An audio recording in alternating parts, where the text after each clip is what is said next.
Hello students. इस chapter में हम लोग रिलेशंस एंड फंक्शंस के बारे में पढ़ेंगे। तो बेसिकली आइडिया क्या है कि सपोज करो मेरे पास कोई एक सेट है पी, इसे कुछ एलिमेंट हैं, मान लो ये कोई 3 एलिमेंट हैं, और मेरे पास एक दूसरा सेट है क्यू जिसके भी कुछ एलिमेंट है, मान लो यहाँ पर भी 3 एलिमेंट है, मान लो 4 एलिमेंट ले लिए, कुछ इस तरीके से एलिमेंट हैं। तो मैं कुछ रिलेशंस डिफाइन कर सकता हूँ जो इस सेट पी के एलिमेंट और क्यू के एलिमेंट्स को रिलेट करेंगे। और फिर जो रिलेशंस होते हैं, जो मैथमेटिकल रिलेशन होते हैं, उनमें कुछ खास तरीके के मैथमेटिकल रिलेशंस ऐसे होते हैं जिनको हम फंक्शंस कहते हैं। जैसे सपोज करो कि इस सेट पी के जो एलिमेंट हों वो हैं 1, 2, 3, और इस सेट के जो एलिमेंट हैं वो हैं 1, 4, 9 और 10। अब मान लो मेरे पास सेट P का कोई एलिमेंट x है और सेट Q का कोई एलिमेंट y है, और सपोज करो x और y इस तरीके से रिलेटेड हैं कि y is square of x। तो इसका मतलब क्या होगा, जो अगर x की वैल्यू 1 होगी तो y की वैल्यू 1 हो जाएगी, अगर x की वैल्यू 2 होगी तो y की वैल्यू 4 हो जाएगी, अगर x की वैल्यू 3 होगी तो y की वैल्यू 9 हो जाएगी। तो इस रिलेशन कोई इस तरीके का स्टेटमेंट होगा जो इस सेट P के एलिमेंट्स और इस सेट Q के एलिमेंट्स को आपस में रिलेट करेगा। अब ये जो मैंने इतना बड़ा बड़ा लिखा है, इस चीज को एक्सप्रेस करने का मेरे पास एक छोटा तरीका है जिसको मैं ऑर्डर्ड पेयर कहता हूँ। ऑर्डर्ड पेयर एक इस तरह की चीज है जिसमें मैं ब्रैकेट में 2 नंबर लिख देता हूँ। पहला वाला नंबर जो है वो x होगा और दूसरा वाला नंबर y होगा। जैसे 1, 1, 2, 4, 3, 9। तो जो ये मेरा रिलेशन है ये एक ऐसा सेट हो जाएगा जिसके ये 3 एलिमेंट हैं। तो रिलेशंस और फंक्शंस को समझने से पहले सबसे पहले जो मेरी पहली एक्सरसाइज है, इसमें हम लोग इन ऑर्डर्ड पेयर के सेट्स के बारे में जानने की कोशिश करेंगे। Will learn about sets of ordered pairs. तो समझने की कोशिश करते हैं। तो पहली चीज जो हमने यहां पर सिखाई, जो मेरी पहली एक्सरसाइज है, वो कह रहे हैं Cartesian products of set.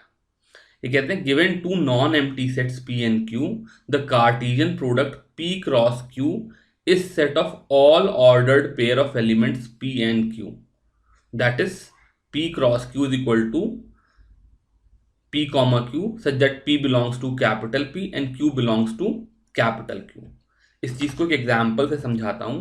Suppose करो मेरे पास P कोई सेट है, छोटा सेट ले लेता हूं जिसके खाली 2 एलिमेंट हैं 1, 2, और Q कोई एक और सेट है जिसके भी कोई 2 एलिमेंट हैं 3, 4। तो अब जब भी मैं कोई P, Q ऐसा ऑर्डर्ड पेयर बनाऊं where P belongs to capital P and Q belongs to capital Q, तो मेरे पास क्या पॉसिबिलिटीज हैं, या तो P की वैल्यू 1 हो और Q की वैल्यू 3 हो, या P की वैल्यू 1 हो और Q की वैल्यू 4 हो। तो P अगर मैं 1 ले लूँ तो Q के खाली ये 2 ऑप्शन है। ऐसे ही P की वैल्यू अगर 2 ले लूँ तो Q की वैल्यू 3 हो सकती है, और P की वैल्यू अगर 2 ले लूँ तो Q की वैल्यू 4 भी हो सकती है। तो ओवरऑल अगर मैं P के एलिमेंट्स और Q के एलिमेंट्स को लेकर के ऑर्डर्ड पेयर बनाऊं तो खाली यही 4 ऑर्डर्ड पेयर बन सकते हैं, और एक ऐसा सेट जो इन चारों ऑर्डर्ड पेयर को कंटेन करता है उसको मैं P क्रॉस Q से डिनोट करता हूं।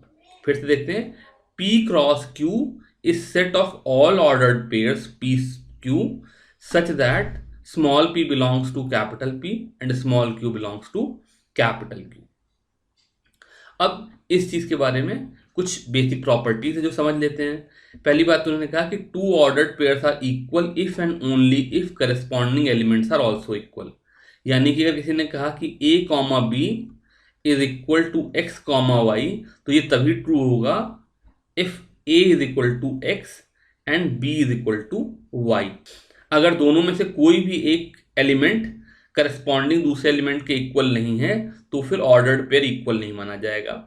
दूसरी बात उन्होंने कही कि अगर मेरे पास कोई सेट ए है जिसमें पी एलिमेंट है और कोई सेट बी है जिसमें क्यू एलिमेंट है।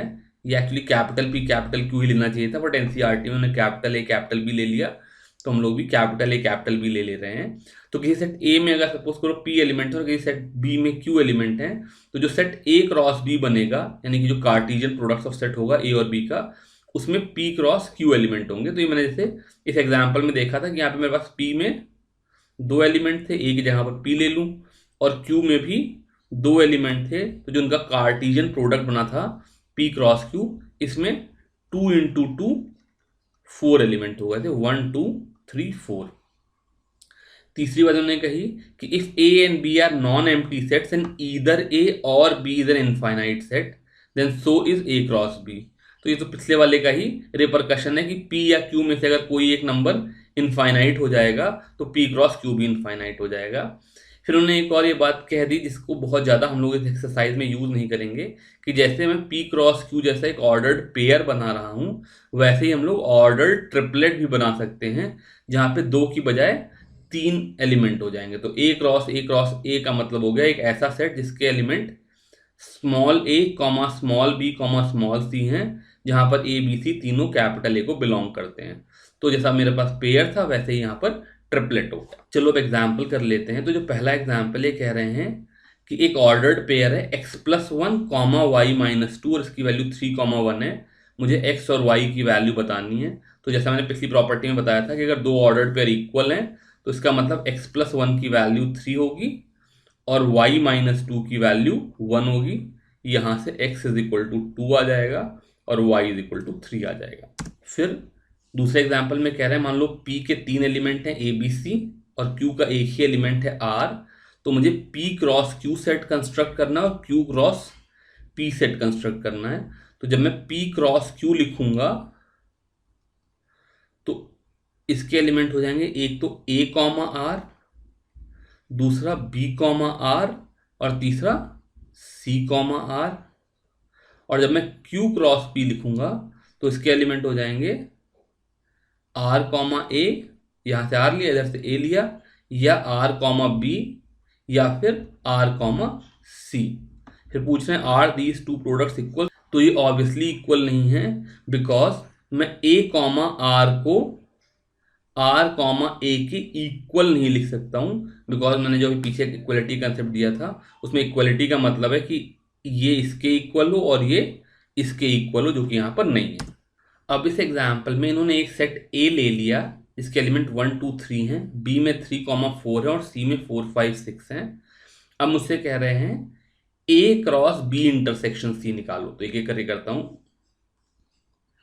A cross B intersection C का मतलब हो गया A क्रॉस एक ऐसा सेट जिसमें खाली 4 एक ही एलिमेंट होगी। B इंटरसेक्शन C में खाली एक ही एलिमेंट है, तो ये जो सेट हो जाएगा ये हो जाएगा 1,4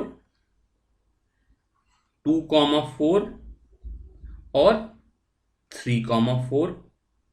अब पूछ रहे हैं A क्रॉस B निकालो, A क्रॉस C निकालो और दोनों का इंटरसेक्शन लो। तो यहां पे मैं A क्रॉस B निकालूंगा तो यहां पे मेरे पास 1,3 2,3 3,3 और फिर 1,4 2,4 और 3,4, ये 6 एलिमेंट हो जाएंगे।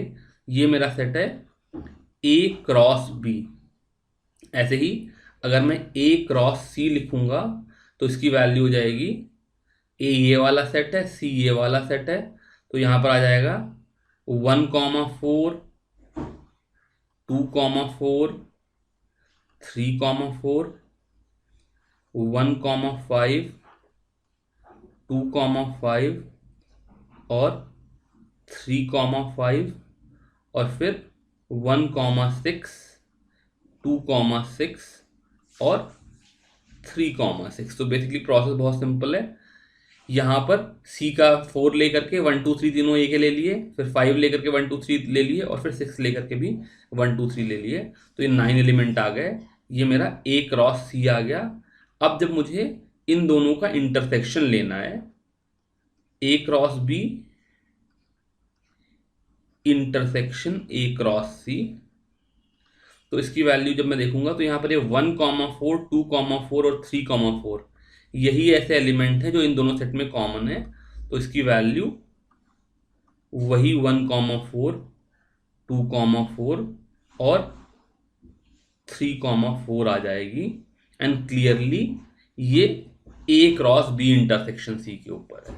तो यहां से बेसिकली इन्होंने एक प्रॉपर्टी दिखाने की कोशिश करी है कि जो क्रॉस है यानी कि जो कार्टेशियन प्रोडक्ट है वो इंटरसेक्शन पर डिस्ट्रीब्यूटिव है। इन जनरल प्रूफ तो नहीं किया पर मैं बता सकता हूं कि A cross B intersection C की value A cross B intersection A cross C हो जाएगी। ऐसे ही ये थर्ड और फोर्थ में इन्होंने ये शो करने की कोशिश करी। इसको करोगे तो जो थर्ड और फोर्थ है वो भी इक्वल निकल करके आ जाएंगी और जो क्रॉस है वो यूनियन के ऊपर भी डिस्ट्रीब्यूटिव निकल करके आ जाएगा। ये मैं कर नहीं रहा हूं, ये आप खुद कर लीजिए। फिर ये जो एग्जाम्पल है ये ट्रिपलेट के ऊपर है।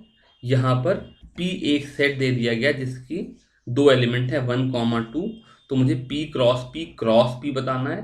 तो P में अगर दो एलिमेंट हैं तो P क्रॉस P में 4 एलिमेंट हो जाएंगे और फिर P क्रॉस P में 8 एलिमेंट हो जाएंगे। तो वो 8 एलिमेंट कौन कौन से होंगे देखते हैं। पहली बात तो मैं P क्रॉस P लिख लेता हूं, ये पहला वाला सेट। तो ये हो जाएगा 1,1, 1,2, 2,1 और 2,2। तो P क्रॉस P में ये 4 एलिमेंट हो जाएंगे। अब जब इस P क्रॉस P को फिर से एक और P के साथ क्रॉस करेंगे तो जैसे मेरे पास ऑर्डर्ड पेयर बन रहे थे वैसे मैंने पीछे बताया था मेरे पास ऑर्डर्ड ट्रिपलेट बन जाएंगे जिसमें मेरे पास क्या होगा 1,1 के साथ 1, 1,2 के साथ 1, 2,1 के साथ 1 और 2,2 के साथ 1। ये 4 एलिमेंट हो जाएंगे 1 वाले। और फिर ऐसे ही 1,1 के साथ 2, 1,2 के साथ 2, 2,1 के साथ 2 और 2,2 के साथ 2। इस तरीके से मेरे पास ये 8 एलिमेंट्स का सेट बन जाएगा P क्रॉस P। इस तरीके से हम लोग ट्रिपलेट बना सकते हैं। यहाँ पे कह रहे हैं if R is set of all real numbers. तो अगर मैं R को देखूं तो एक तरीके से जो मेरी नंबर लाइन है उस पर लाई करने वाले एलिमेंट्स का सेट है R। X जैसे मान लो कोई नंबर हो तो R is set of all real numbers, मतलब नंबर लाइन के ऊपर लाई करने वाले एलिमेंट्स का सेट है R। अब ये पूछ रहे हैं what do the Cartesian product R cross R। तो R क्रॉस R का मतलब हो गया कोई ऐसा सेट x, y जहां x भी रियल हो और y भी रियल हो। तो क्लियरली ये 2 डायमेंशनल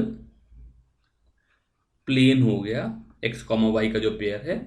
और ऐसे ही अगर मेरे पास R क्रॉस R सेट हो इसका मतलब मेरे पास कोई ये ट्रिपलेट है x, y, z की जहां भी x भी रियल नंबर है, y भी रियल नंबर है और z भी रियल नंबर है।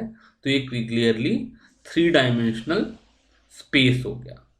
इस तरीके से हम लोग R क्रॉस R और R क्रॉस R को फिजिकली समझ सकते हैं। अब ये लास्ट एग्जांपल देखते हैं। यहाँ पे कह रहे हैं if A cross B is given by this set find A and B। तो नॉर्मली भी तक हम क्या कह रहे थे, हमको A और B मिल रहा था और मैं वहां से A क्रॉस B कंस्ट्रक्ट कर रहा था। इस बार A क्रॉस B दे दिया और वहां से मुझे A और B निकालने अलग अलग। तो अगर A क्रॉस B ये सेट है तो इस सेट में जो इस ऑर्डर्ड पेयर के पहले एलिमेंट हैं they must belong to A। तो यहां से A के जो मेंबर हो जाएंगे वो P हो जाएगा, फिर ये भी P है, दोबारा लिखने की जरूरत नहीं है, M हो जाएगा और इसके अलावा कोई और एलिमेंट A में नहीं है। ऐसे ही जो ये सेकंड वाले एलिमेंट हैं Q और R ये B के मेंबर आ गए। तो यहां से B की वैल्यू Q, R हो गई। अगर मुझे A और B पता हो तो मैं उनका कार्टेशियन प्रोडक्ट कंस्ट्रक्ट कर सकता हूं और मुझे कार्टेशियन प्रोडक्ट पता हो तो वहां से मैं A और B को निकाल सकता हूं। इस तरीके से हम लोगों ने इस एक्सरसाइज के सारे एग्जाम्पल कर लिए। अब आप लोग एक्सरसाइज खुद से ट्राई करो। Thank you very much.